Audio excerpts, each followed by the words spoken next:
Hello दोस्तों, आप सभी का आपके इस YouTube चैनल में हार्दिक आभार और अभिनंदन। तो दोस्तों, हम बात कर रहे थे कल अवतल दर्पण से जो प्रतिबिंब निर्माण था उसके बारे में हमने देखा था। तो उम्मीद करता हूँ कि आप लोगों को बहुत ही शानदार क्लास लगी होगी वो और सारे कंसेप्ट अच्छे से समझ में आए होंगे। देखो, मैं आप लोगों से कहना चाहता हूँ, अगर आपको वास्तव में क्लास अच्छी लगती है तो लाइक तो जरूर करें। ठीक है, लाइक जरूर करें। अपने जो साथीगण जो हैं, जो भी क्लास देख रहे हैं, उनके साथ शेयर जरूर करें जिससे उनको भी फायदा हो सके।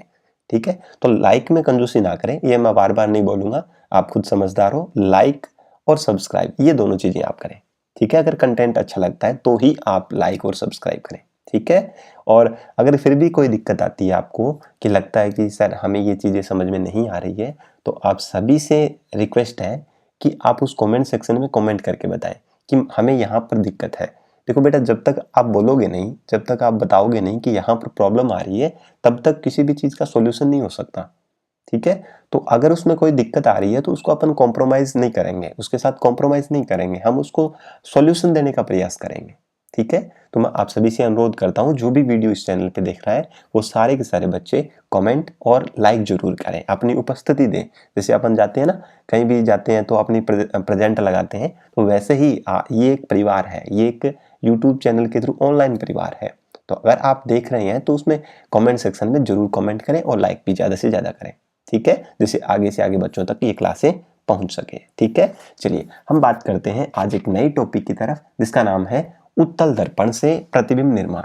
ठीक है, हमने कल क्या देखा था बेटा? सभी आप जानते हो कि कल हमने देखा था कि अवतल दर्पण से प्रतिबिंब निर्माण देखे थे। ठीक है ना, तो आज हम किसके बारे में देखेंगे? उत्तल दर्पण से, उत्तल दर्पण से।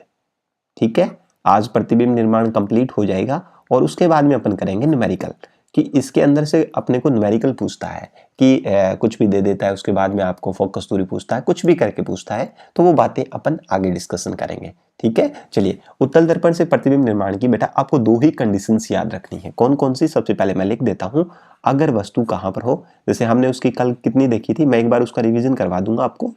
ठीक है, अगर वस्तु कहां पर हो, इसके अंदर या तो अनंत पर होगी, और इसकी दूसरी जो कंडीशन है वो होगी कि वस्तु कहां पर रखी हो? अनंत और ध्रुव के बीच। वस्तु कहां रखी हो? अनंत व पी के बीच। पी का मतलब पोल, पोल के बीच रखी हो। तो ये दो ही कंडीशन बेटा ऐसी है जो आपको एग्जाम के पॉइंट ऑफ व्यू से पूछ सकता है। ठीक है, इसके अंदर दो ही कंडीशन है, उसके अंदर अपन 6-7 पढ़ी थी, आज हम इनके ऊपर दो ही पढ़ेंगे क्योंकि दो ही आपके सिलेबस में दे रखी है। ठीक है, तो चलिए आज हम बात करते हैं यहां से कि अनंत पर अगर वस्तु का प्रतिबिंब हो तो अनंत पर अगर वस्तु हो तो उसका प्रतिबिंब कहां पर बनेगा। देखिए, सबसे पहले आप लोगों का ड्राइंग बहुत शानदार होनी चाहिए। देखिए, साइंस के अंदर सबसे मेन इंपॉर्टेंट रोल प्ले करता है आपकी ड्राइंग। ड्राइंग स्किल अगर अच्छी है ना, तो साइंस अगर नहीं भी आती है ना तो भी आ जाएगी आपको, क्योंकि ड्राइंग स्किल बहुत ज़्यादा इफेक्ट डालती है। ठीक है, तो आपको ड्राइंग आनी चाहिए। ये देखिए, ये अच्छा सा हमने कौन सा दर्पण बना लिया कि सर अंदर वाली तरफ तो इसकी पॉलिश होगी और बाहर वाली साइड जो है वो क्या होगी? इसकी परावर्तक पृष्ठ होगा। चलिए हम बात कर लेते हैं यहां से, अनंत पर है ना वस्तु, तो अनंत वाली कल हमने क्या देखी थी कि अनंत पर अगर वस्तु है तो इसका मतलब डॉट डॉट से प्रकाश की किरण आ रही है, अनंत से आ रही है। मैं इसको मान लेता हूं कहां से आ रही है ये किरण, डॉट डॉट दिखाया मैंने, अनंत से आ रही है। जैसे मैंने इसको भी डॉट डॉट से दिखाया कि ये किरण भी कहां से चलकर आ रही है? अनंत से आ रही है। ठीक है, अब एक चीज आप ध्यान से सुनिएगा, यहां पर ये गोला दिख रहा है, ये भी किसी दर्पण दिख रहा है, ये भी किसी गोले का भाग होगा, और उस गोले का जो मध्य बिंदु था वो मैंने आपको कल भी बताया था, गोले का मध्य बिंदु कहलाता है वक्रता केंद्र, परावर्तक पृष्ठ का जो बीच का बिंदु है वो कहलाता है ध्रुव, और इन दोनों के एकदम सेंटर पॉइंट में बीचों बीच कहलाता है फोकस बिंदु, मुख्य फोकस।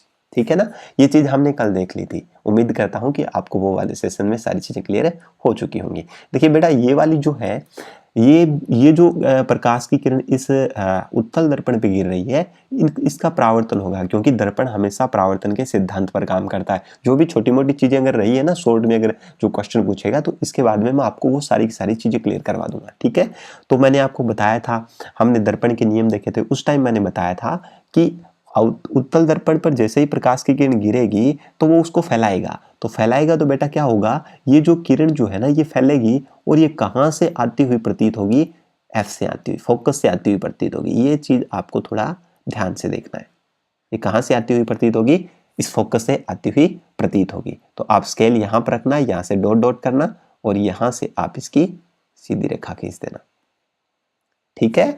तो ये चीज ध्यान रखें, ये दर्पण के नियम इसीलिए मैंने करवाए थे कि आपको बेटा कोई भी प्रकार की दिक्कत नहीं हो, ठीक है। जो भी कॉम्पिटिटर है, जो भी कंपटीशन के एग्जाम दे रहा है, वो भी थोड़ा ध्यान से सुनिएगा कि आप लोगों को साइंस के अंदर किसी भी प्रकार की रटने की या फिर किसी और चीज की जरूरत नहीं होती है, क्योंकि साइंस रटने का सब्जेक्ट है ही नहीं, ठीक है ना।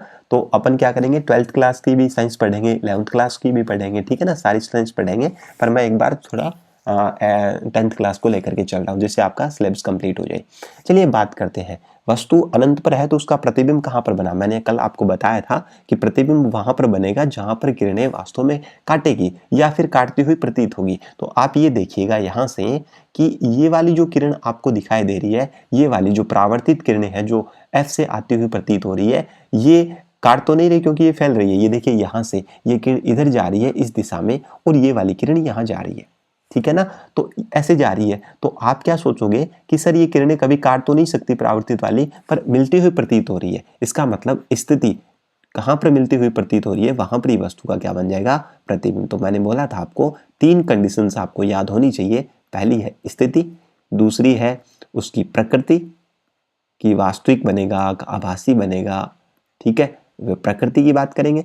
तीसरी हम बात करेंगे साइज की कि प्रतिबिंब जो है, जो वस्तु है उसका, वस्तु के जो प्रतिबिंब बना है वस्तु का, उसका साइज क्या होगा। देखिए ये तीनों चीजें अपन देख लेते हैं। स्थिति, स्थिति का मतलब प्रतिबिंब कहां पर बन रहा है, देखिए यहां पर बन रहा है, डॉट डॉट करके जहां पर मिलती हुई प्रतीत हो रही है वहां पर प्रतिबिंब बन रहा है। इसका मतलब कहां पर मिल रहा है, एफ पर। अब आप बोलोगे सर ये एफ पर ही क्यों बना, क्योंकि दर्पण का नियम है बेटा कि जब कोई भी प्रकाश किरण अनंत से आती है, इन्फिनिट से आती है एक प्रकाश की किरणें, तो वो अपना प्रतिबिंब एफ पर ही बनाती है, या तो वास्तव में बनाएगी या आभासी बनाएगी, ठीक है। प्रकृति है कि अगर ये वास्तव में काटती रेखाएं दोनों परावर्तित किरणें तो वास्तविक बनता, पर ये डॉट डॉट से बन रहा है, इसका मतलब ये आभास हो रहा है, और ऐसा प्रतिबिंब हमेशा आभासी बनेगा। और आभासी प्रतिबिंब सदैव क्या होगा, सीधा। आभासी प्रतिबिंब सदैव क्या होगा, सीधा होगा, सीधा, ठीक है। ये वाला हो गया। अब साइज की बात करें, साइज ना तो मुख्य अक्ष के ऊपर बन रहा है, देखिए यहां पर ऐसा नहीं है ना कि मुख्य अक्ष के ऊपर बन रहा हो या फिर मुख्य अक्ष के नीचे बन रहा हो, ऐसा कुछ नहीं है, एक बिंदु के रूप में बन रहा है। इसका मतलब साफ है कि अत्यधिक छोटा बनेगा, अत्यधिक अत्यधिक छोटा, या फिर इसको आप क्या बोल सकते हो, बिंदुवत। क्या बोल सकते हो, बिंदुवत बोल सकते हो, ठीक है। ये वाली चीज बनेगी, ध्यान रख लोगे। चलिए ये वाली चीज आपको उम्मीद करता हूं कि क्लियर है, हो चुकी होगी।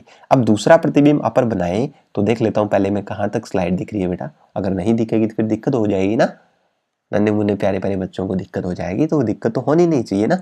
चलिए अब हम बात करते हैं यहां से कि अनंत और एफ के बीच में रख लेते हैं, ठीक है। अनंत और एफ के बीच में रखते हैं तो यहां से ये वाला जो जा रही है किरण, सॉरी वो अक्ष बना लिया हमने, और इधर वाली साइड में बना लेता हूं क्या, ये बना लिया हमने दर्पण। अभी कौन सा दर्पण है आप सभी जानते होंगे, अंदर परावर्तक पॉलिश है तो बाहर उभरा हुआ है, इसका मतलब अवतल दर्पण है। ये चीजें आपको पता हो जानी चाहिए अब तक, है ना। चलिए अब हम बात करते हैं यहाँ वाली साइड में, ये जो आपको दिखाई दे रहा है ये वाला बिंदु परावर्तक पृष्ठ का मध्य बिंदु, ये कहलाता है ध्रुव, और दर्पण जिस गोले का भाग है उसको बोलते हैं वक्रता केंद्र, और इन दोनों का एकदम सेंटर पॉइंट में होगा एफ। अब आप बोलोगे सर आपने उत्तल अवतल दर्पण में तो इधर वाली साइड लिखे थे, पर बेटा गोला जिस तरफ बन रहा होता है ना उसी तरफ ही ये एफ और सी लिखे जाते हैं, ध्यान रखेंगे, ठीक है। चलिए अब वस्तु कहां पर पड़ी है, ये चीज थोड़ी सी ध्यान में रखें। वस्तु पड़ी है अनंत और पी के बीच। अब आप ये देखिए कि अनंत की कोई सीमा नहीं है, अनंत की कोई सीमा नहीं होती ना, इसका मतलब आप इस पी के बीच में, ध्रुव के बीच में और अनंत में बाई साइड रखनी है वस्तु, ऐसे नहीं है इधर वाली साइड रख दो, एफ और सी वाली साइड यहाँ नहीं रखोगे, क्योंकि वस्तु हमेशा बाई तरफ रखी जाती है, तो यहाँ रखोगे, क्योंकि परावर्तक पृष्ठ भी तो इधर ही है। चलिए यहां मैं रख देता हूं, अनंत मैं मान लेता हूं कहीं भी होगा, ठीक है। अनंत तो हर जगह अनंत ही होगा, यानी कि पी से दूर चले जाओगे जहां तक चलते जाओगे वहां तक अनंत होगा। तो मान लीजिए यहां पर मैं वस्तु को रख रहा हूं अनंत के बीच में और पी के बीच में, तो एक किरण गुजारी आपके एक्स के समांतर, ठीक है। तो मुख्य अक्ष के समांतर वाली बेटा मैंने बताया था कि ये F से तो गुजर नहीं सकेगी। क्यों नहीं गुजर सकेगी? आगे पॉलिश है। इसका मतलब नियम क्या बोलता है, दर्पण के नियम बोलते हैं कि अवतल दर्पण से अगर कोई प्रकाश किरण क्या होती है, उत्तल दर्पण पर कोई भी प्रकाश मुख्य अक्ष के समांतर आती है तो हमेशा बेटा कहां से जाएगी? फोकस से जाएगी। कहां से जाएगी? फोकस से गुजरेगी। तो ये वाली जो किरण है ये आपको सॉरी ठीक है, थोड़ी टेढ़ी हो गई, ठीक है ना। फिर आप बोलोगे कि सर आप तो गलत बना रहे हो चित्र, ठीक है ना। ऐसा मैं होने नहीं दूंगा क्योंकि मैं मेरे पर तो रख ही नहीं सकता, आपकी कमियां तो हो सकती है ना। ठीक है, चलिए। नहीं नहीं बेटा ऐसा कुछ नहीं है, गलतियां सभी से होती है। चलिए ये वाली किरण जो है ये यहां से जाएगी, ठीक है ना। अरे ये क्या कर दिया? अब बोलोगे सर अभी तो आपने बताया कि किरण जो है वो दर्पण के पीछे तो काल्पनिक जाएगी ना, डॉट डॉट से जाएगी। ऐसा क्यों कर दिया कि इसको डार्क बना दिया? बना ही नहीं सकते अपन तो। चलिए भाई ठीक है, अभी बोला ना मिस्टेक हो सकती है, सभी से हो सकती है, तो हो गई ना। चलिए ये वाली जो किरण है, ये वाली किरण यहाँ से जाएगी और बाद में ये डॉट डॉट से गुजरती हुई प्रतीत होगी, ठीक है। तो क्या होगी? जो भी किरण मुख्य अक्ष से समांतर आ जाती है उसको ये फैला देता है। अब दूसरी किरण कहाँ से भेजें? अपने पास तो और कोई ऑप्शन ही नहीं है।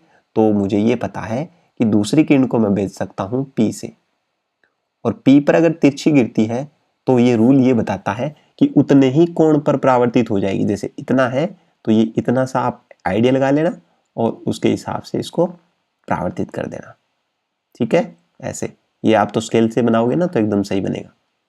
चलिए ठीक है, ये किरण गई यहां से, ठीक है। अब देखिए क्योंकि P पर गिरेगी वो उतने ही कोण पर अब मिली तो किसी नहीं, ना तो ये मिली ना ये ऊपर वाली मिली। इसका मतलब ना तो ये वाली किरण कट रही है और ना ही ये ऊपर वाली किरण कट रही है। इसका मतलब साफ है कि इस वाली किरण को तो हमने पीछे बढ़ा दिया, ऊपर वाली को, नीचे वाली को भी पीछे बढ़ा के देखिए, हो सकता है कहीं पर मिलती हुई प्रतीत हो जाए। ऑब्वियसली ये देखिए यहाँ पर मिलती हुई क्या हो रही है? प्रतीत हो रही है, क्योंकि उत्तल दर्पण से जितने भी प्रतिबिंब बनेंगे वो सारे के सारे कैसे बनेंगे? आभासी बनेंगे। वास्तव में नहीं काटेगी रेखाएं, क्योंकि ये फैलाता है किरणों को, और जो फैलाएगा वो कभी इकट्ठी नहीं कर सकता। तो यहाँ पर इसका प्रतिबिंब बनेगा। तो आप ये चीजें ध्यान में रखना। अगर इस वस्तु को आपने माना ए और बी, या फिर बी ए कुछ भी मान लो, ऊपर वाली साइड ए लिख लो, कुछ भी फर्क नहीं पड़ता, आपको ध्यान रखना, ध्यान होना चाहिए, ठीक है। तो ये वाला क्या हो जाएगा? सीधा बन रहा है तो इसको भी आप क्या बोलोगे? मुख्य अक्ष के ऊपर बन रहा है तो ऊपर सीधा बनेगा बी, और इसको भी क्या लिखोगे? बी और ए। ये प्रतिबिंब भी बी और ए बनेगा, पर आप इसको डिनोट करना प्रतिबिंब का अलग से ए डैश और यहाँ पर बी डैश। चलिए अब मेरे को बता दीजिए आप स्थिति कहाँ पर होगी, क्या होगी स्थिति, ठीक है। तो मैं वैसे ही लिखता हूँ जैसे हमने पहले लिखा था। चलिए फिर बताइए मेरे को स्थिति कहाँ पर बनेगा प्रतिबिंब? तो आप देख पा रहे हो कि सर ये F है, ये बिंदु F है और यहाँ पर बिंदु P है, तो F और P के बीच में बन रहा है, तो इसकी स्थिति हो जाएगी प्रतिबिंब की F है किसके बीच में? F है P के बीच, ठीक है। दूसरी बात, आभासी बन रहा है कि प्रकृति कैसी है? आभास हो रहा है, क्योंकि वास्तव में रेखाएं नहीं काट रही है, तो प्रतिबिंब बनेगा कैसा? आभासी। और आभासी प्रतिबिंब सदैव क्या होता है? सीधा। आभासी और सीधा। नेक्स्ट बात तीसरी जो है, साइज कैसा बनेगा? देखिए वस्तु का साइज ये है, ये देखिए यहां से ये वाला साइज दिख रहा है, ये वाला ये साइज है, और प्रतिबिंब का साइज देखिए छोटा दिख रहा है, साफ दिख रहा होगा, तो वस्तु से छोटा, वस्तु से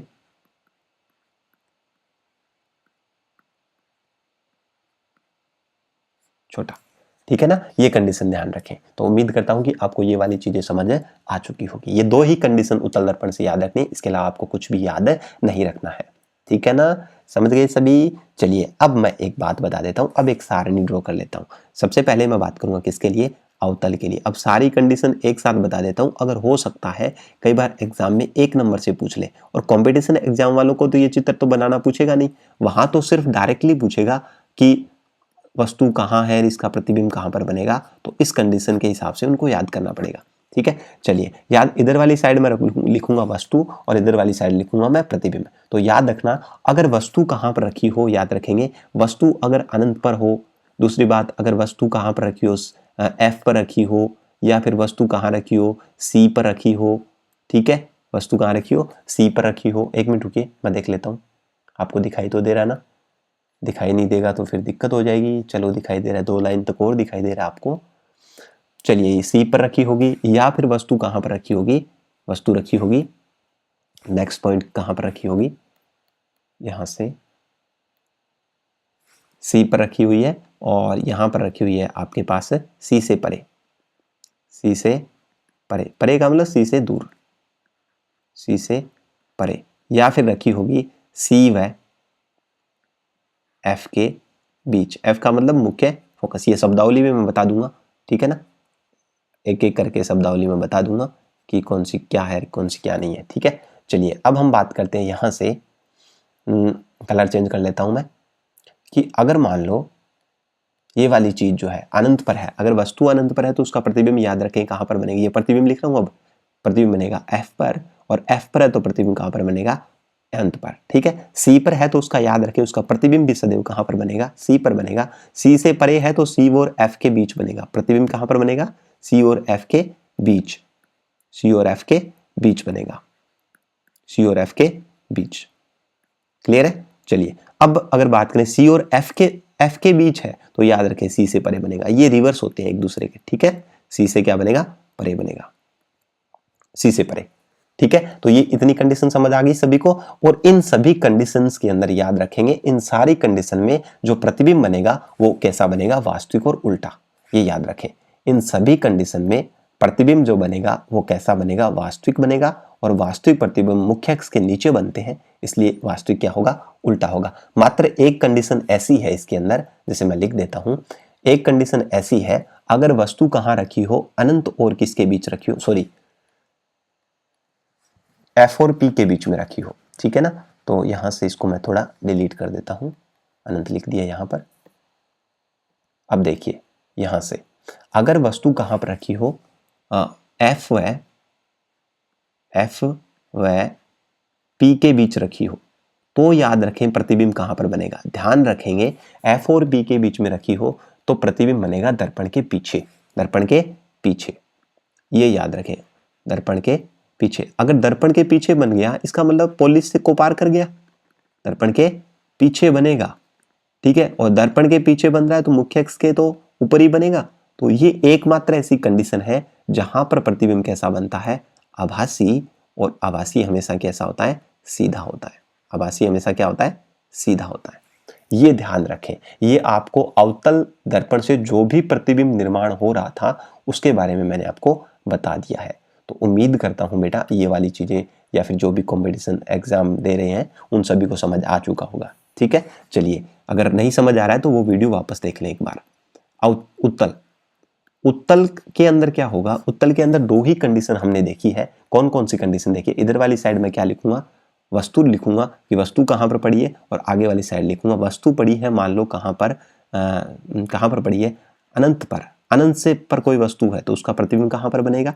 दूसरी कंडीशन, अगर वस्तु अनंत व किसके बीच रखी हो, पी के बीच, पी के बीच रखी हो, ठीक है, पी के बीच में रखी हो तो प्रतिबिंब कहां पर बनेगा। ये वाली चीजें हैं। तो प्रतिबिंब कहां पर बनेगा, ध्यान से सुनिएगा एक बार, कि अनंत पर अगर वस्तु रखी हुई है तो ऑब्वियसली इसका प्रतिबिंब कैसा बनेगा, एफ पर बनेगा। ये तो दोनों कंडीशन सेम आ गई, अनंत वाले का एफ बनेगा, इधर भी अनंत वाली का एफ पर बनेगा।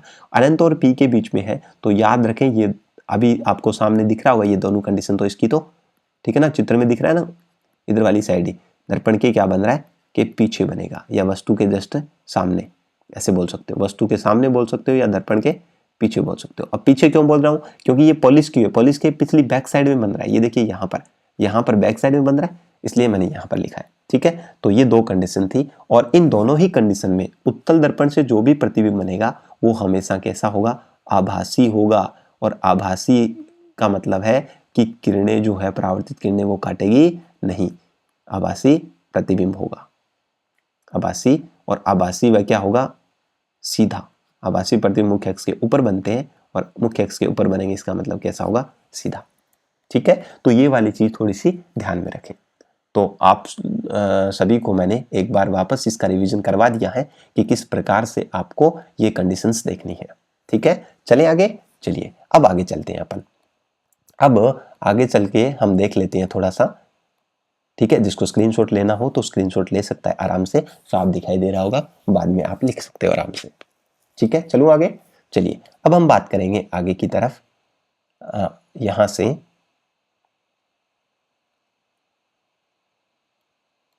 यहां पर देखिए, चलिए अब अपन देख लेते हैं। इसको मैं डिलीट करता हूं। ठीक है, ये हो गया डिलीट। अब देखिए आगे अपन स्टार्ट करते हैं। चलिए अब बेटा आगे की तरफ ये क्या होगा, यहां से अब आपको उपयोग देखने हैं, यूजेज। ठीक है, चलो मैं यहां लिख देता हूं उपयोग। अवतल और उत्तल दर्पण के उपयोग, वेरी वेरी इंपॉर्टेंट क्वेश्चन है। एग्जाम में डायरेक्ट क्लिक करेगा यहां से एक क्वेश्चन। ठीक है, डायरेक्ट क्लिक करेगा, कैसे भी करके क्वेश्चन आ सकता है, थोड़ा सा आप ध्यान में रखेंगे। उपयोग में 2 प्रकार के दर्पण है अपने पास। ठीक है, उपयोग में कितने प्रकार के दर्पण है अपने पास, दोनों के यूज देखेंगे हमारे पास। आप बोलोगे कि सर आपने अच्छे से समझाया हमें कि 2 प्रकार के दर्पण है। एक तो दर्पण हमारे पास है अवतल, कौन सा दर्पण है, अवतल दर्पण है हमारे पास, और दूसरा जो दर्पण हमारे पास है वो है उत्तल। उत्तल, ठीक है, 2 दर्पण है। अब बात ये रहेगी कि इसके उपयोग, उत्तल दर्पण के उपयोग क्या है। तो पहला जो उपयोग है, याद रखें, उत्तल दर्पण का उपयोग सर्च लाइट में करते हैं। यानी कि जब आप किसी भी वस्तु को ढूंढते हो, सर्च करते हो उसको, तो उस लाइट के अंदर जो होता है दर्पण लगा होता है, वो कौन सा होता है, आगे वाली साइड में। ठीक है, वो सर्च लाइट जो होती है उसको सर्च लाइट बोलते हैं, उसमें यही दर्पण होता है। दूसरी बात, इसी का अपन टॉर्च में यूज करते हैं। टॉर्च जानते हो ना सभी, ठीक है, अंधेरे में जिसका यूज करते हो आप प्रकाश के लिए, वो टॉर्च होती है। ठीक है, तो टॉर्च में भी आगे की तरफ जो पट्टी लगी होती है वो भी अवतल दर्पण होता है उसके अंदर। ठीक है, दूसरी बात अगर देखें, वेरी वेरी इंपॉर्टेंट क्वेश्चन, तो चलो मैं यहां लिख देता हूं दूसरा पॉइंट, सर्च लाइट और टॉर्च में इसका यूज किया जाता है। दूसरा पॉइंट इसका ये है कि इसका यूज अपन करेंगे वाहनों के, जो वाहन जो है, ठीक है, जितनी भी गाड़ी है, वाहन जो है, उनकी हेडलाइट में यूज करेंगे। और हेडलाइट को बोलते हैं अपन अग्रद्वीप। अग्र अग्र अग्र का मतलब अगला, और द्वीप का मतलब दीप है। ठीक है, तो अग्र दीपों में, अग्र दीपों में इसका यूज करते हैं, याद रखें, अग्र दीपों में। ये question very very IMP question है, वेरी वेरी इंपॉर्टेंट क्वेश्चन है कि आपसे 1 नंबर में पूछा जा सकता है कि वाहनों की हेडलाइट में या अग्रद्वीपों में किस दर्पण का यूज किया जाता है। ठीक है, अग्रद्वीप को बेटा इंग्लिश में बोलते हैं, आज तक आपने देखा नहीं होगा ना कि अग्रद्वीप भी इसको बोलते हैं, अपन तो सीधा ही बोलते हैं हेडलाइट। तो गाड़ियों की जो भी हेडलाइट है, हेडलाइट्स जो है, उन हेडलाइट्स में हमेशा यूज किसका करेंगे, हेडलाइट्स में यूज किसका करेंगे, अवतल दर्पण का यूज करेंगे। क्लियर हो गई बात सभी को। चलिए अब बात कर लें आगे। चलिए आगे वाला पॉइंट अपन देख लेते हैं यहां से। चलिए तीसरा जो पॉइंट है, ये मैं बता रहा हूं कि ये इंपॉर्टेंट क्वेश्चन है, तो इंपॉर्टेंट ही है, ये मान के चलिए क्वेश्चन आएगा यहां से। ठीक है, अब आपने देखा होगा कई बार डॉक्टर जो है वो डेंटल जो है, डेंटलिस्ट जो है, यानी कि दांतों के जो चिकित्सक जो है, दंत चिकित्सक जो है, वो भी इसका यूज करते हैं। अब आप बोलोगे कि सर इसका यूज क्यों करते होंगे, इसका यूज बेटा इसलिए करते होंगे कि जो दंत चिकित्सक जो है, जो अगर दांत आपका खराब हो गया या फिर दांत को चेक करना है, तो डॉक्टर क्या करते हैं, एक लेंस, एक दर्पण यूज करते हैं। ठीक है, और जिसके थ्रू वो दांत को देखते हैं, जिससे दांत का बड़ा प्रतिबिंब बन जाता है। इसलिए डॉक्टर, दांत वाले जो डॉक्टर हैं, दंत चिकित्सक जो है, वो दंत चिकित्सक जो है वो चिकित्सा में यूज लेते हैं। ठीक है, दांतों का बड़ा प्रतिबिंब बनाने के लिए, दांत की जांच करने के लिए, या दांतों के बड़ा प्रतिबिंब बनाने के लिए यूज करते हैं।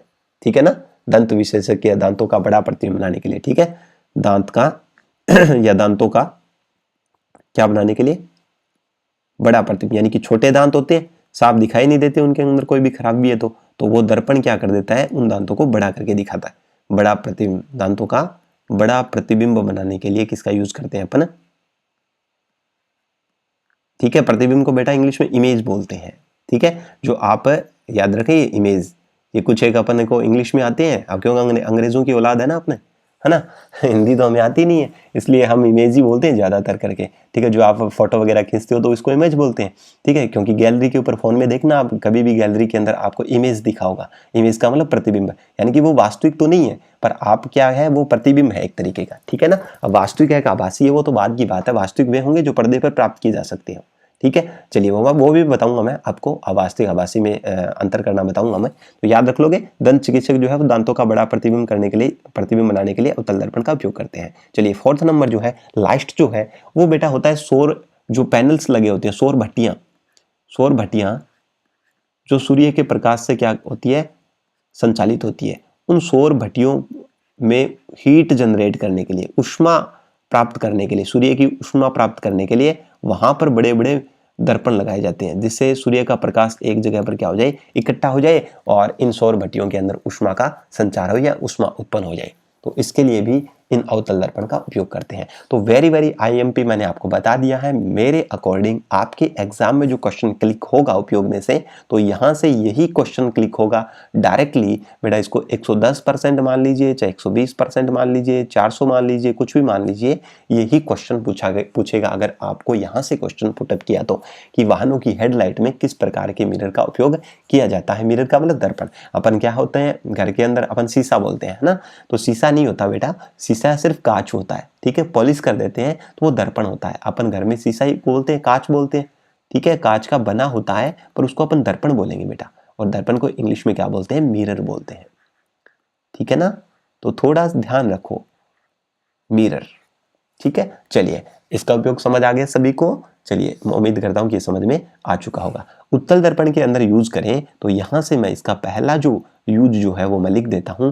याद रखें बेटा, पार्श्व मिरर के रूप में इसका यूज करते हैं। पार्श्व मिरर का मतलब समझते हो, पार्श्व मिरर का मतलब पश्चदर्शियों के रूप, वाहनों में जो साइड के जो विंग है, ठीक है, विंग जो है साइड वाले जो है वो उसमें यूज किया जाता है। तो वाहन जो है, ये भी पूछा जा सकता है, वेरी वेरी आईएमपी, वाहन जो है, वाहनों के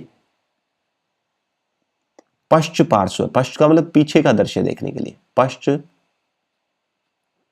पार्श्व मिरर के रूप में, ठीक है ना, पश्च पार्श्व, ठीक है, पश्च पार्श्व के रूप में, दर्पण के रूप में इसका यूज किया जाता है, ठीक है। साइड में लगे, वाहन के जो साइड में लगे होते हैं ना मिरर, मिरर गाड़ियों के जो साइड में मिरर लगे होते हैं वहां उत्तल दर्पण होता है, ठीक है। तो वाहनों के पश्च पार्श्व दर्पण के रूप में इनका यूज किया जाता है, याद रखेंगे, पश्च पार्श्व दर्पण के रूप में, दर्पण के रूप में, पश्च पार्श्व दर्पण के रूप में। आजकल राइटिंग थोड़ी सही होने लग गई है, ठीक है ना।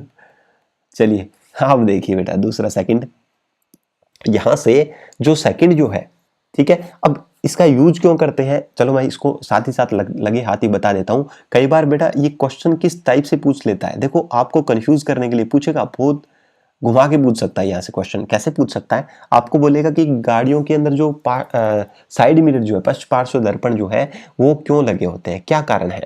इसका पीछे कारण ये है कि जो भी ड्राइवर जो होता है, जो ड्राइवर जो गाड़ी चलाता है ना, उस ड्राइवर को पीछे का जो प्रतिबिंब है, पीछे की जो वस्तु जितनी भी है, ठीक है ना, तो पीछे का जितना भी एरिया है उस सारे का को छोटा करके अपने को दिखा देता है। यानी कि इसका दृष्टि क्षेत्र ज्यादा होता है, दृष्टि क्षेत्र, इस दर्पण का दृष्टि क्षेत्र क्या होता है, दृष्टि क्षेत्र ज्यादा होता है। दृष्टि क्षेत्र ज्यादा का मतलब आप देखते होंगे गाड़ी के साइड वाले मिरर से जब आप पीछे की वस्तु, पीछे की कोई भी गाड़ी आती है या फिर कुछ भी आता है तो आप वहां पर देखते होंगे कि उसके अंदर से ट्रक भी दिखाई दे देता है, उसके पीछे कोई व्यक्ति चल रहा है वो भी दिखाई देता है। मतलब बहुत बड़ी बड़ी, अब मिरर तो छोटा सा होता है और उसके अंदर बहुत बड़ी बड़ी चीजें एक साथ दिखाई दे देती है। इसका मतलब क्या है कि वो सारी वस्तुएं जो उनको छोटा करके दिखाता है और उसका दृष्टि क्षेत्र भी ज्यादा होता है। याद रखें, वस्तु का जो प्रतिबिंब है कैसा बनाएगा, छोटा बनाएगा।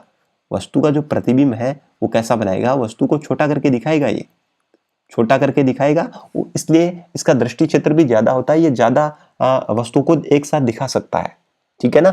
दूसरी बात अगर करें तो ये वाला जो प्रतिबिंब है, ये याद रखें, पश्च पार्श्व मिरर के रूप में जो प्रतिबिंब लगा होता है, ये क्या होता है, वस्तु का जो है, जो भी वस्तु पीछे चल रही है। अब आप बोलोगे कि सर मिरर के अंदर जो दिख रहा है वो वास्तविक तो है, कि जो मिरर के अंदर जो गाड़ी वगैरह दिख रही है वो एक्चुअल में तो है, वास्तव में तो है, पर बेटा वो वास्तव में तो पीछे वाली साइड है, वास्तव तो पीछे है, पर वो दर्पण अंदर जो दिख रहा है, अंदर जो दिखा रहा है वो कैसा है, आभासी तो है। आप उसको फोटो थोड़ी निकाल सकते हो, उसका नहीं निकाल सकते ना, बाहर नहीं निकाल सकते ना उन गाड़ियों को उस शीशे के अंदर से, उस मिरर के अंदर, सॉरी, ठीक है, मिरर के अंदर से बाहर नहीं निकाल सकते ना, इसलिए ये कैसा है, आभासी है, ये आभासी होता है। और आभासी। और आप देखना ट्रक अगर चल रहा है तो ऐसा तो है नहीं कि पीछे वाला ट्रक जो है आपको उस मिरर के अंदर उल्टा दिखेगा, उल्टा नहीं दिखता ना, इसका मतलब सीधा दिखेगा। ये क्या करता है, वस्तु को प्रतिबिंब सीधा बनाता है और आभासी बनाता है। समझ गए क्या बात सभी? ठीक है, क्लियर हो गई ना बात सभी को? चलिए अब हम बात करें यहां से, तो सीधा बनाएगा, सदैव सीधा प्रतिबिंब बनाता है। नेक्स्ट अगर बात करें वाहनों के, देख लो दोबारा, आपको क्वेश्चन क्या पूछेगा, वाहनों के पश्च पार्श्व दर्पण के रूप में उत्तल दर्पण का यूज क्यों करते हैं? क्योंकि वाहनों के पश्च पार्श्व दर्पण का जो दृष्टि क्षेत्र जो होता है वो ज्यादा होता है, वो बहुत बड़े क्षेत्र को एक साथ दिखा देता है और वस्तु का कैसा प्रतिबिंब बनाता है, सीधा बनाता है। अब आप बोलोगे कि सर आप कैसे जानते हो? आप भी जानते हो पर थोड़ा सा हमें पता नहीं है ना, इसलिए हम उस चीज को थोड़ा गौर नहीं करते उस पर। कैसे? क्योंकि आपने देखा होगा कि एम्बुलेंस जो होती है उसके सारे अक्षर उल्टे लिखे होते हैं। सारे अक्षर क्या लिखे होते हैं? एम्बुलेंस के सारे अक्षर उल्टे लिखे होते हैं, याद रखना। और यहां से क्वेश्चन अगर एग्जामिनर हार्ड पूछना चाहिए ना, तो आपसे ये भी पूछ सकता है कि एम्बुलेंस जो है उसको देखने के लिए एम्बुलेंस के नंबर उल्टे क्यों लिखे जाते हैं? क्यों लिखे जाते हैं? तो एम्बुलेंस के नंबर उल्टे इसीलिए लिखे जाते हैं कि जो वाहनों के जो साइड मिरर जो होते हैं, वाहनों के जो साइड मिरर होते हैं, वो साइड मिरर क्या करते हैं, एम्बुलेंस के जो उल्टे नंबर जो है उनको सीधा कर देता है, उनको सीधा पड़ता है। एम्बुलेंस में देखना आप, लास्ट वाला पहले लिखा जाता है, उसके बाद में वर्ड उसके बाद का लिखा जाता है, उल्टे अक्षर लिखे जाते हैं, आप देखना, चेक करना कभी। ठीक है, तो वो जो पार्श्व मिरर जो आगे जो वाहन चल रहा है, अगर पीछे से एम्बुलेंस आ रही है तो वो पीछे वाले जो उल्टे नंबर जो है वो आगे वाले वाहन को, जो पार्श्व दर्पण जो लगा उत्तल दर्पण, वो सीधे कर देता है। जैसे हमें पता चल जाता है कि एम्बुलेंस आ रही है और हम उसको इमरजेंसी मानते हैं एम्बुलेंस को, क्योंकि मरीज वगैरह जाते हैं उसके अंदर, ठीक है, पेशेंट वगैरह जाते हैं, तो हम उसके हिसाब से साइड भी दे देते हैं। ठीक है, इसीलिए उल्टे लिखे जाते हैं, याद रखना ये वाली चीज। तो याद रख लोगे। तो वाहनों के पश्च पार्श्व दर्पण के रूप में क्यों यूज किया? क्योंकि इनका दृष्टि क्षेत्र ज्यादा होता है, वस्तुओं को छोटा प्रतिबिंब बनाता है, उनका आभासी और सीधा प्रतिबिंब बना देता है, इसलिए हम इनको यूज करते हैं। ठीक है, चलिए इंपॉर्टेंट बातें बताई है मैंने आपको, बहुत ही ज्यादा इंपॉर्टेंट बातें बताई है, ये आप थोड़ा सा ध्यान से रखिएगा। ठीक है ना? तो आपको इसमें से उत्तल दर्पण के उपयोग में से अगर कोई क्वेश्चन पूछेगा तो बस एक ही क्वेश्चन पूछेगा, इसके अलावा आपको कुछ भी क्वेश्चन नहीं पूछेगा। ठीक है, समझ गए ना सारे के सारे? अगर एक और चीज मैं बताऊं ना आपको अवतल दर्पण के बारे में, अगर एक चीज और बताऊं तो आप थोड़ा सा ध्यान रखें। आपने कभी देखा होगा सेविंग करवाने गए हो ना आप, सेविंग, ठीक है, सेविंग तो कहां से करवाओगे? ठीक है, अब छोटे बच्चे हैं तो सेविंग नहीं करवा सकते ना, बड़े वाले तो सेविंग करवाने जाते हैं। ठीक है, दाढ़ी बनाने जाते हैं, तो बच्चे वाले एक चीज तो करवाने जाते हैं, क्या करवाने जाते हैं? वो ये करवाने जाते हैं, कटिंग करवाने जाते हैं। तो कटिंग करवाने जाते हैं तो आप जो नाई जो है, जो रखता है ना, मिरर रखता आगे वाली साइड में लगाए हुए, वो मिरर भी अवतल दर्पण वाले होते हैं। तो सेविंग दर्पण के रूप में भी अवतल दर्पण का यूज किया जा सकता है। पर बेटा मैं प्रीफर आपको ये करूंगा कि आप सेकंड नंबर जो उपयोग है वाहनों की हेडलाइट में किसका उपयोग किया जाता है? अवतल दर्पण का। और वाहनों के पश्च पार्श्व मिरर के रूप में किसका यूज किया जाता है? उत्तल दर्पण का। ये वेरी वेरी आईएमपी क्वेश्चन है दोनों के दोनों, और मैं उम्मीद करूंगा कि इस बार जो बोर्ड जो है इन दोनों में से एक क्वेश्चन आपको टपका देगा। ठीक है, समझ रहे हो? तो उम्मीद करता हूं कि ये वाली चीज आपको एकदम क्लियर से समझ में आ चुकी होंगी। ठीक है, चलिए आगे। अब मैं आपको एक चीज अगर बताऊं तो आप चलो इस वीडियो के अंदर, आगे वाली वीडियो के अंदर कुछ चीजें अपन करेंगे, पर इस वाली वीडियो के अंदर अगर थोड़ी बहुत कुछ रही है तो मैं आपको एक बार वापस बताने का प्रयास करता हूं कि आपको अगर पूछ ले फोकस बिंदु व वक्रता केंद्र के बीच में, सॉरी वक्रता त्रिज्या के बीच में क्या संबंध है, तो पीछे आपने पढ़ा होगा, तो इन दोनों के बीच में संबंध बता दीजिए। ठीक है ना, रिवीजन करते चलना, रिवीजन करते चलोगे समझ आ जाएगा। इन दोनों के बीच में संबंध क्या है? आपने बताया था सर कि r जो है वो फोकस दूरी का क्या होता है? दुगना होता है। फोकस दूरी का क्या होता है? दुगना होता है। इसका ही एक सूत्र और बन जाता है, क्या बन जाता है कि r जो है इसके बटे में 2 आ जाएगा, क्योंकि आगे वो गुणा में है, तो इधर आके क्या चला जाएगा? भाग में। यार एक काम हो सकता है ना, यहाँ पर मैथ पढ़ानी स्टार्ट कर दूं आपको, क्योंकि मैथ के जो डिजिट है वो अच्छे लिखे जा रहे हैं, है ना। करेंगे, प्रयास करेंगे आपके लिए। ठीक है, चलिए ये वाली चीजें हैं, समझ गए सारे? ठीक है, तो ये दोनों ही एक जैसी चीजें, वक्रता त्रिज्या फोकस दूरी की दुगनी होती है, और फोकस सॉरी बेटा, ये हाँ फोकस बिंदु लिख दिया। ठीक है, फोकस दूरी लिखना था। ठीक है, समझ गए ना ये वाली चीज, एफ स्मॉल एफ। तो फोकस दूरी वक्रता त्रिज्या की क्या होती है? आधी होती है। ये संबंध देखना था आपने को। एक चीज और मैं बता देना चाहता हूं यहां पर आपको कि जो प्रकाश की स्पीड जो है, चाल जो है, प्रकाश की चाल कितनी होती है? बताइए सारे। स्पीड ऑफ लाइट कितनी होती है? याद रखना, छोटे छोटे क्वेश्चन बता रहा हूं मैं। 10 × 3 × 10⁸ मीटर प्रति सेकंड। 1 सेकंड में प्रकाश इतना गमन कर सकता है। ठीक है, तो ये भी चीज क्लियर हो गई होंगी। आगे देखिए, और एक क्वेश्चन अगर आप हमको देखूं तो सूर्य का जो प्रकाश है वो कैसा प्रकाश होता है? श्वेत होता है। सूर्य का कैसा प्रकाश होता है? एकमात्र प्राकृतिक सोर्स है। पृथ्वी पर प्रकाश का एकमात्र प्राकृतिक सोर्स है, यानी कि जिसे प्रकृति ने बनाया है और जिससे हमें प्रकाश मिलता है, उसका एकमात्र प्राकृतिक सोर्स कौन है? सूर्य है। और सूर्य से जो प्रकाश आता है बेटा वो कैसा आता है? श्वेत रंग का आता है। कैसा आता है? श्वेत रंग का आता है। और श्वेत रंग मैंने बताया था कितने रंगों से बना होता है? 7 रंगों से बना होता है। और 7 रंगों की ट्रिक है विबज्योर, VIBGYOR। ठीक है, violet, indigo, blue, green, yellow, orange और रेड। ठीक है, ये मेरा बताया हुआ है। ठीक है, ज्यादा यहाँ पर दिक्कत नहीं करेंगे अपन। ठीक है, चलिए अब और अगर छोटा क्वेश्चन बताऊं तो आप मेरे को ये बताइए फिर कोई भी वस्तु काली दिखाई देती है उसके पीछे रीजन क्या है? फंस जाओगे ना? फंसोगे तो नहीं, अगर समझ आ गई। मेरे स्टूडेंट या मेरे से पढ़े हुए बच्चे कभी नहीं फंसेंगे भाई। चलिए देखिए, यहाँ पर अगर कोई भी वस्तु आपको काली दिखाई दे रही है, अगर वस्तु का रंग कैसा दिख रहा है? काला दिखाई दे रहा है, इसके पीछे रीजन क्या है बताइए?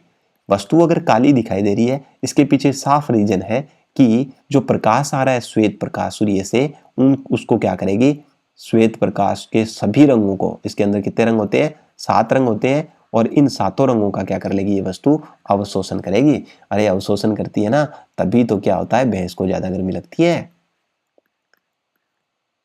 अवशोषण कर लेती है। प्रकाश को जो आ रहा है ना उसको परावर्तित नहीं करता, इसकी वजह से ही प्रकाश क्या हो जाता है? पूरा पूरा अवशोषित हो जाता है, ब्लैक कलर अवशोषित कर लेता है। इसलिए गर्मियों के अंदर काले वस्त्र पहनोगे गर्मी ज्यादा लगेगी। और भैंस को गर्मी ज्यादा लगती है गाय की तुलना में, क्योंकि गाय का कलर जो होता है वो ब्लैक नहीं होता है, व्हाइट होता है, उसका ब्राउन भी होता है, किसी प्रकार का होता है। पर वो कलर क्या होते हैं? वो इतनी ज्यादा हीट जो है सूर्य से जो प्रकाश आ रहा है उसकी हीट ऊष्मा को अवशोषित नहीं करते हैं। भैंस काली होती है, काली ज्यादा हीट अवशोषित करती है। अब आगे सर्दियां आ रही है, सर्दियों में बढ़िया बढ़िया काले काले ब्लेजर कोट पहन के आना आप लोग। कहीं पर भी जाओ, शादी ब्याह में जाओ तो ब्लैक कलर यूज करो, क्योंकि उससे क्या है कि एनर्जी जो है, हीट बाहर नहीं निकल पाती है, वो एब्जॉर्व रखता है उसको। उसकी वजह से आपके शरीर का टेम्परेचर मेंटेन रहता है, सर्दी नहीं लगेगी। अब कितनी अच्छी बात बता रहा हूँ आप लोगों को। अब यूज ही नहीं करते उन चीजों का, है ना? यूज किया करो। चलिए बात करते हैं आगे नेक्स्ट।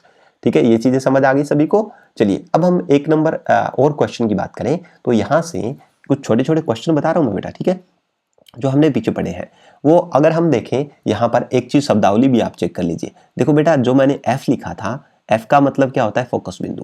ये सारी चीजें मैं एक बार बता देता हूँ आपको यहाँ पर, जिससे आपको कंफ्यूज नहीं हो। फोकस बिंदु मैंने बताया था, उत्तल दर्पण में फोकस बिंदु अलग होता है और अवतल दर्पण में भी इसकी फोकस बिंदु की परिभाषा अलग होती है। ठीक है, दूसरी बात हमने देखी थी स्मॉल f। स्मॉल f का मतलब क्या है? फोकस दूरी। ठीक है, फोकस दूरी। हम इन दोनों में फर्क याद रखना। अब तभी मैं करवा रहा हूं क्योंकि आप लोग क्या है भूल जाते हो कई बार, इनमें f इसमें फर्क करना भूल जाते हो। ठीक है, तो f ये है और ये आपको पता चल ही गया। ये क्या है? C क्या है बेटा? C का मतलब सेंटर। दर्पण जिस गोले का भाग होता है उसका सेंटर, उस गोले का सेंटर, यानी कि इसको बोलते हैं सेंटर ऑफ कर्वेचर, और हिंदी में इसको बोलते हैं वक्रता केंद्र। वक्रता केंद्र आप सेंटर से याद करना, सेंटर को C से लिखते हैं अपन, तो इसको वक्रता केंद्र बोलेंगे।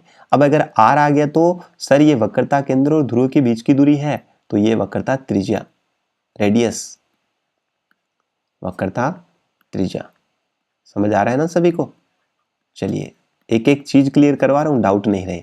ठीक है, अब उसके बाद में सर आपने एक P भी लिखवाया था वहां पर। ठीक है, P का मतलब क्या होता है? पोल, और पोल को हिंदी में बोलते हैं ध्रुव। पोल को क्या बोलते हैं? ध्रुव बोलते हैं। ठीक है, इसके अलावा तो कोई शब्दावली थी वो कोई चिन्ह नहीं लगाए ना अपनों ने।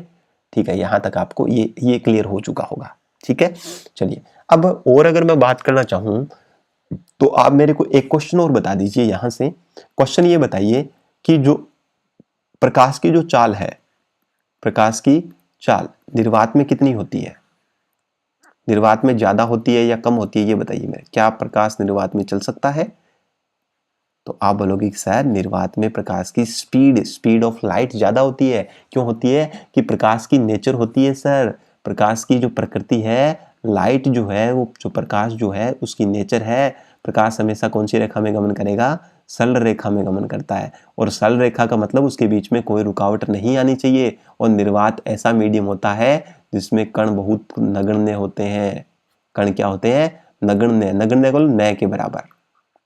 अगर न के बराबर कण है तो जैसे ही प्रकाश उसमें से गुजरेगा तो मार्ग में रुकावट कम आएगी, और रुकावट कम आएगी तो इसका मतलब प्रकाश आसानी से चल सकेगा।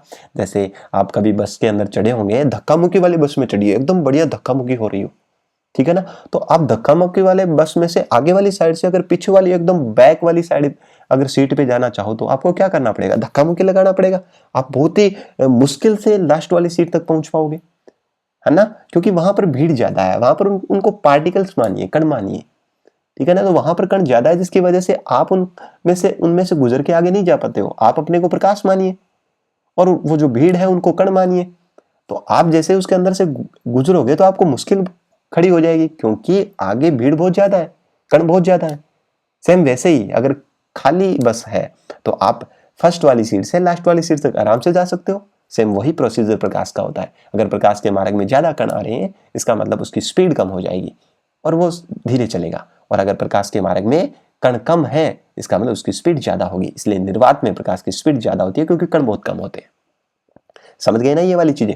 चलिए, यहां से ये वाली चीज उम्मीद करता हूं कि आप लोगों को समझ में आ चुकी है। बाकी मैंने बता ही दिया प्रतिबिंब वाला कि कहां से क्या बनेगा, कहां से क्या जाएगा। अगर आप मेरे को अगर कहना चाहो, अगर आप सीखना चाहो, तो सीखने वाले को तो सिखाने के लिए मैं तैयार हूं, ठीक है ना। सीखने वालों के लिए एक टीचर हमेशा तैयार रहता है। चलिए, अब मैंने रूल लिखवाए थे ना दर्पण के नियम, चलो नियम की बात कर लें थोड़ी सी।